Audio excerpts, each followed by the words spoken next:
সংসারের সব নিয়মকানুনে মাঝে মধ্যে পরিবর্তন আনা প্রয়োজন। অন্য সব চাকরিতে ছুটি থাকলেও গৃহিণীদের সংসারের চাকরিতে কিন্তু কোনো ছুটি নেই। প্রতিনিয়ত একই কাজ করতে করতে তারাও কিন্তু একসময় হাঁপিয়ে ওঠে। নমস্কার, কেমন আছেন সবাই?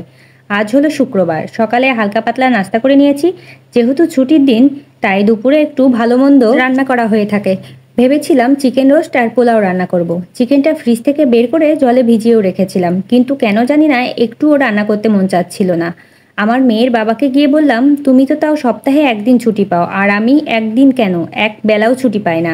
যদিও কথাটা মজা করেই বলেছিলাম, সঙ্গে সঙ্গে সে বলে উঠল, দুপুরে রান্না করতে হবে না, বাইরে থেকে খাবার নিয়ে আসবো। সত্যি বলতে আমিও আর না করিনি। আসলে প্রত্যেকটা কাজে একটু স্পেস দরকার, তাহলে পরবর্তীতে কাজের প্রতি আগ্রহটা ঠিক থাকে। এক সপ্তাহ, 15 দিন বা এক মাসে অন্তত একদিন রান্না থেকে ছুটি পেলে কিন্তু বেশ ভালোই হয়। দুপুরের খাওয়া দাওয়া কমপ্লিট করে কিছুক্ষণ রেস্ট নিয়েছি, তারপর 5:30টার দিকে রেডি হয়ে নিলাম বাইরে যাওয়ার জন্য। সন্ধ্যার আগেই বাসায় চলে আসবো বলে সকাল সকালই বেরোচ্ছি। না বেরিয়ে উপায় নেই। আমার মেয়েটা ওর বাবা বাসায় থাকলেই বুঝে যায় যে আজ শুক্রবার, তখন বাইরে যাওয়ার বায়না শুরু হয়ে যায়।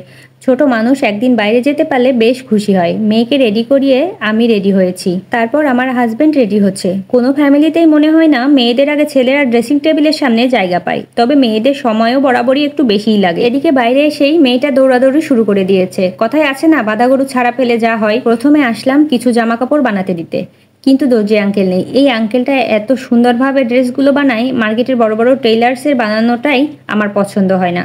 ভালো জায়গা হলেই যে জিনিস ভালো হয় তেমনটা না। তাছাড়া মজুরিটাও মার্কেটের তুলনায় অনেকটাই কম। তারপর আসলাম মন্দিরে ঠাকুর দর্শন করতে। শুক্রবার মানেই আমার মেয়েটার একটু মন্দিরে আসতেই হবে। মন্দির থেকে বের হয়ে সরাসরি চলে আসলাম মার্কেটে। সামনেই দুর্গাপূজা, খুব বেশি দিন নেই, ওই 1 মাস মতো। এখন থেকেই টুকিটাকি মার্কেট শুরু করে দিলাম, কারণ বাচ্চা নিয়ে একবারে অনেক মার্কেট করা সম্ভব না, কারণ বাচ্চা নিয়ে মার্কেটে আসলে ওদের মাথা ঠিক থাকে না।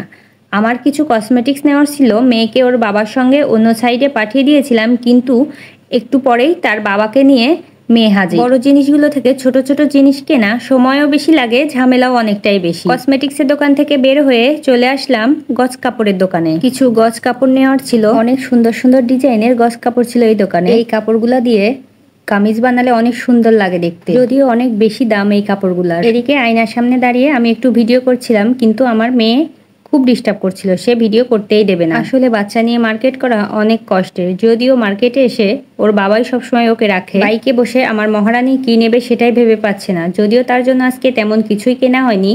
মার্কেট থেকে বের হয়ে চলে যাচ্ছি বাসায়। সন্ধ্যা পার হয়ে গিয়েছে, ভেবেছিলাম সন্ধ্যার আগেই বাসায় ফিরবো। কেনাকাটা করতে গেলে সময়টা কোথা দিয়ে চলে যায় বোঝাই যায় না। আজকে ভিডিওটি এখানেই শেষ করছি। ভিডিওটি যদি ভালো লাগে অবশ্যই লাইক, কমেন্ট, শেয়ার করবেন। সবাই ভালো থাকবেন, সুস্থ থাকবেন। সবাইকে টাটা, বাই বাই।